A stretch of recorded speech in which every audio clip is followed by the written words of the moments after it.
Three Billboards Outside of Ebbing, Missouri is a mouthful, and it's also written and directed by Martin McDonough. The movie stars Frances McDormand from Fargo as a single mother whose daughter was murdered several months ago, and the case has pretty much gone cold. So with no promising leads, and the police department she feels has basically given up on the case, she decides to rent out three billboards, basically criticizing the police department and the chief in general for giving up on the case to hopefully get the case back in the public eye. Now this movie seems like it's going to be the underdog, Frances McDormand, versus the small-town chief, Woody Harrelson, and the corrupt police department. Or you may be thinking it's going to be a whodunit about who murdered her daughter, or it could just be a straight-up black comedy like the trailer suggested. But what's fascinating about this movie is how it pulls you into one genre and then takes you out as the movie goes on and scenes develop, and the director constantly plays with your expectations of where the movie is going and constantly subverts them. Frances McDormand plays this mother consumed by grief. She's stone-faced and foul-mouthed while she's dealing with the police chief. She curses out pretty much anybody who criticizes her decision-making, but you can see the humanity through her and how she's just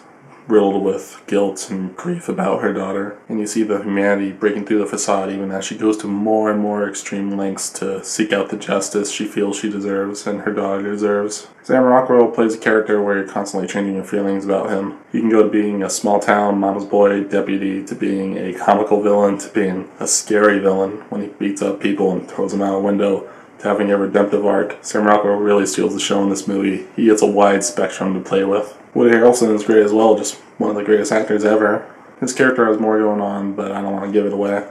The movie reminds me a bit of Manchester by the Sea thematically in the way it handles grief and the way it consumes its characters, whereas that movie was much more realistic. This movie is a lot more quirky and has more darkly comedic moments. The way McDonough directs holds this movie together because it could easily veer off into one tone or the other, or go into one plot too many, which would make this movie feel less special. There's a lot of scenes in this movie that could easily lose the audience if they were handled poorly. The cinematography and the direction also gets the small town feel right, even though it only feels like there's maybe a couple dozen people that live in this town. There are a bit too many subplots left hanging, or just some weird logical gaps that made no sense to me. Like Peter Dinklage's character in this movie, I love the guy, but he did not need to be there. Or how a guy can throw a man out of a window in front of a police station and not immediately be arrested. But I do appreciate that this movie did not wrap things up too cleanly. It also doesn't leave you with a clear answer of what's right and what's wrong and what really happened. It's a great movie that'll stay with you and how you would react and what would your feelings be and how far you would go. I'm sure it'll get a bunch of Oscar nominations, so go around and see it.